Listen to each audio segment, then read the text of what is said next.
What's going on, ladies and gentlemen? Welcome to the Sav Show. My name is Savilian.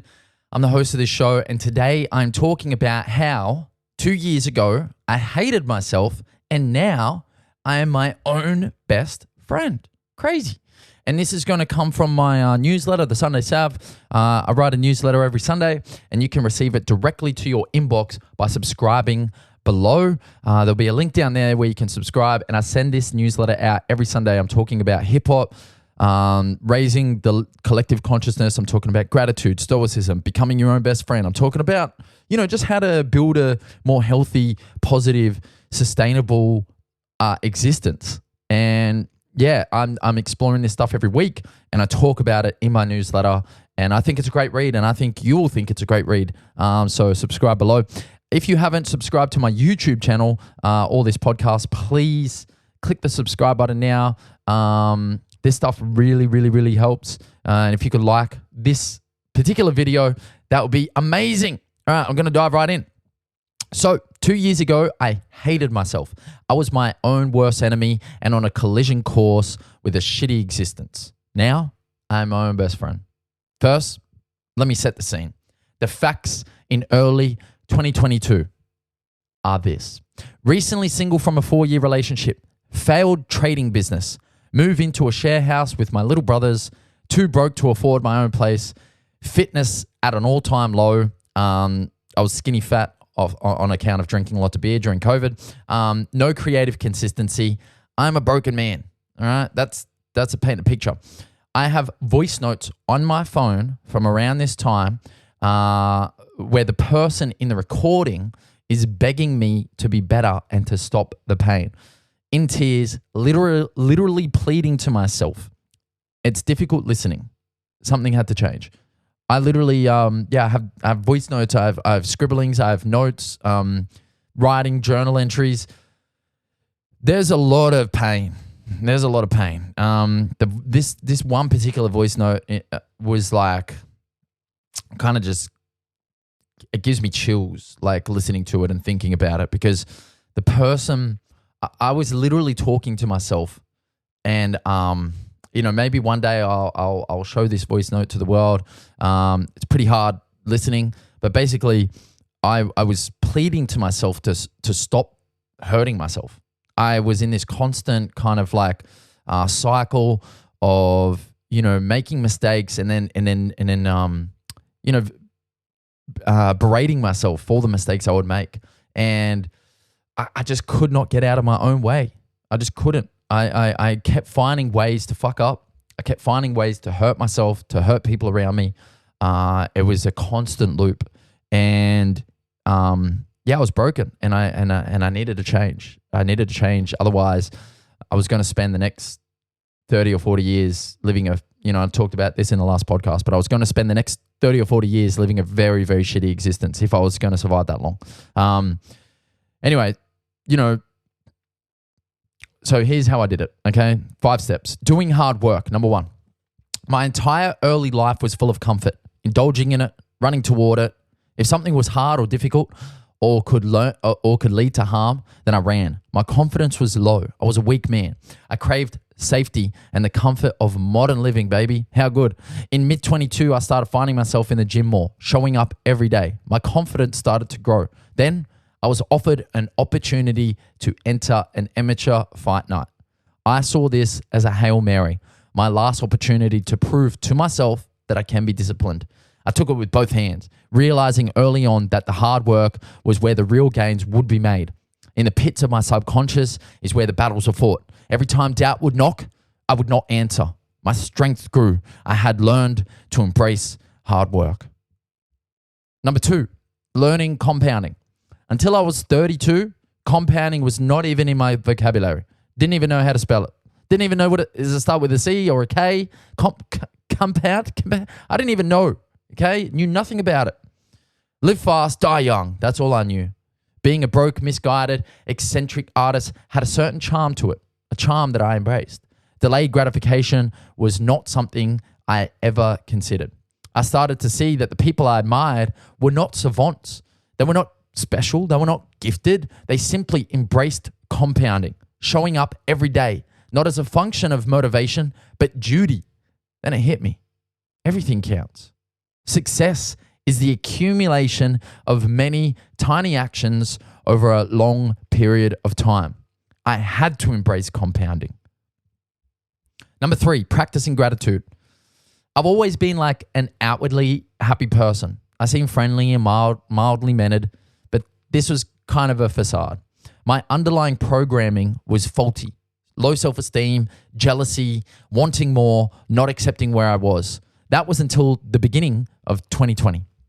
As the pandemic started to rage, I started journaling. I would write in the morning to check in with myself and to hold myself accountable. A major part of this journaling was gratitude. Every morning, I would write a simple list of 10 things I was grateful for. Some of them were obvious, some were interesting, others were just like downright strange. A few examples of things that I wrote in my gratitude journal over the years, just to name a few. Vegemite. Who doesn't love Vegemite? A sore toe. Now, I wrote this one as a bit of a strange one, but it was like me practicing because I'd stubbed my toe earlier that day or the previous day. And I was like, do you know what? I'm just going to write sore toe as something that I'm grateful for, because even though it's like such a strange thing, if I can channel gratitude at this very, obscure thing, then I can fucking channel gratitude at anything, potentially. Good or bad, gratitude shouldn't be like, you shouldn't be able to pick and choose when you're grateful for things. You should just be, in my opinion, you should just be grateful, because there's always a next thing that could be worse. I stubbed my toe, but I didn't break it. Yeah, I broke my toe, but I have a toe. Yeah, I have a toe, but I don't know what the extension is of that. But like, basically, you can get to a point where you're like, oh, well, I have a foot. Someone else doesn't have a leg. Oh, I don't have a leg, but I have my body. The list goes on and on. There's always something worse. So if I can be grateful and channel gratitude at these very small, insignificant things, and I can do it all the time with anything. A sore toe, my freedom. How good is that? I'm free, and I live in a free country, and I better be goddamn grateful for that, because not many people have the same kind of luxuries and freedoms that I have. A house, coffee, trees. How good are trees? My mom, love her. Losing money because I had money to lose. All right. Laptop, Australian healthcare, YouTube. These are all things that I am grateful for. The goal was to practice pointing gratitude at everything until over time, I reprogrammed myself. The default is now gratitude. I don't see things from a place of lack. I don't see things from a place of, wanting more. I see everything from a place of, I am so goddamn happy and grateful for where I'm at. And if I get more, fucking great. If I don't, it's all good. I have so much already. Now I see everything and feel joy, good and bad. Every single thing that comes into my life teaches me something. This default place gives me power, taking energy from the negative and giving it to the positive. Number 4, becoming my own best friend. Question: what are best friends renowned for? I'll give you a second. Answer: giving good advice, mostly. All right? Mostly. There's some questionable advice getting thrown around from time to time, but mostly giving good advice. For some reason, as individuals, we don't seem to want to take our own advice. In a way, we act as bad friends to ourselves. So could you imagine like some of the things that we tell ourselves as individuals and relaying that to like a best friend of ours or a good friend of ours or someone that we care about? We wouldn't do it. Skip leg day. We wouldn't say that to our friends. We would say, no, get in there, fucking smash it. Like, have a good time at the gym. We wouldn't say like stay in bed and lament, your missed opportunities. We would say, no, get out of bed. Let's go. Let's hustle. Let's grind. Let's get back on the horse. We wouldn't say, go smash that pizza and that 6-pack of beers and then watch Netflix all night. No, we'd say fucking, have a good night's sleep, get up and feel refreshed and rejuvenated, ready for the next day. But why do we tell ourselves these things? I don't know. For some reason, as individuals, we don't seem to want to take our own advice. In a way, we act as bad friends to ourselves. This was my situation. I knew I had to change it, and I used 3 weapons as I waged this war. Number 1, I saw a hypnotherapist, right? This might be cheating, but I did it. This hypnotherapist allowed me to dig into the deeper parts of my subconscious and address my negative self-talk. That shit works. I'm saying right now, I will hand on heart, I'm not sure about every hypnotherapist, but I saw this hypnotherapist in Melbourne. I had one session. I was able to dive down deep into my negative self-talk and address that in a way that has done wonders for me. Literally changed my life. Number 2, I met weekly with a holistic counselor who helped me manage and disarm tricky situations, as well as build good mental and emotional frameworks to tackle new ones. Right. So for a year, I met week in and week out with a holistic counselor, first in person and then on Zoom, and we talked about all my problems, everything that I had to deal with, and just kind of tackling them in healthy ways. And yeah, that was great. Number 3, as a result of all of this work, I started to deload the weight I would put on myself. I could still make mistakes. I just wasn't allowed to berate myself for them. And this is probably, this is more so a result of the previous 2 and a bunch of other things. But I started to build this this feedback loop of oh, you made a mistake. It's all good. It's all good. You'll get it right next time. Instead of this place where I used to be at, where I was you made a mistake, you fucking loser. Here you go again. You fucking dumb cunt. I can't believe you'd do that. What are you doing? Honestly, my self-talk was just, it was vile. It was so toxic. And now it's oh, you made a mistake? It's all good, baby. Pick yourself up. Let's go again. You get it right next time. You're a dog. You're a G. Let's go. Being able to flip that switch as a result and a convention of all the other work I was doing has just made, oh my God, everything so much easier. So much easier. It's ridiculous.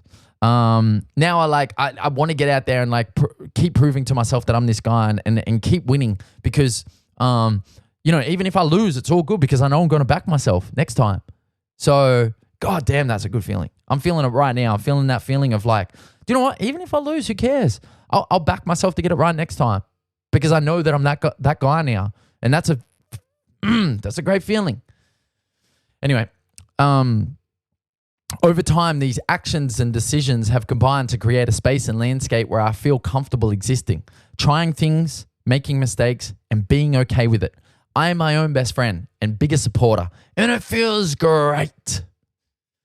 Okay, number 5, becoming obsessed.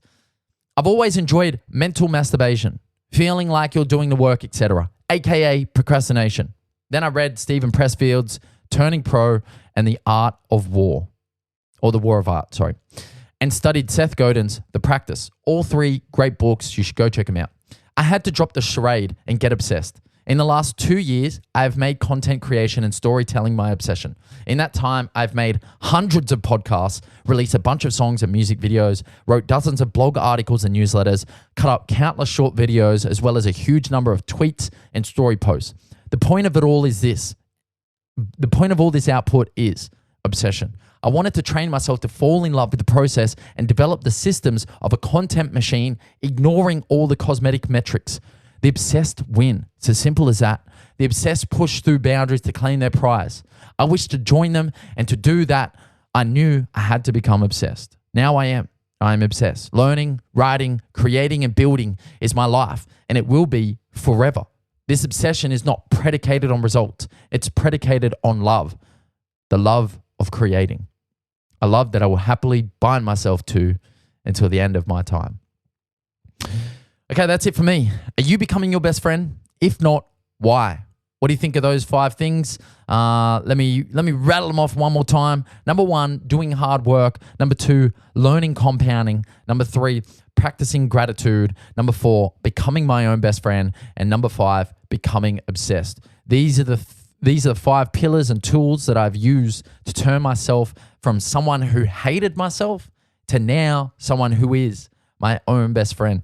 If you have any questions, comments, or concerns, drop them below. Thank you so much for tuning to the Sav Show. I appreciate every single one of you. Holler at me. Get on Instagram. Hit me up on email, wherever. Let's just chat. If you got any questions, if you got any thoughts, if you like what I'm doing, I would love to know. Anyway, stay safe, stay strong, do everything you can to become your own best friend, and I'll see you next week on the Sav Show. Let's go.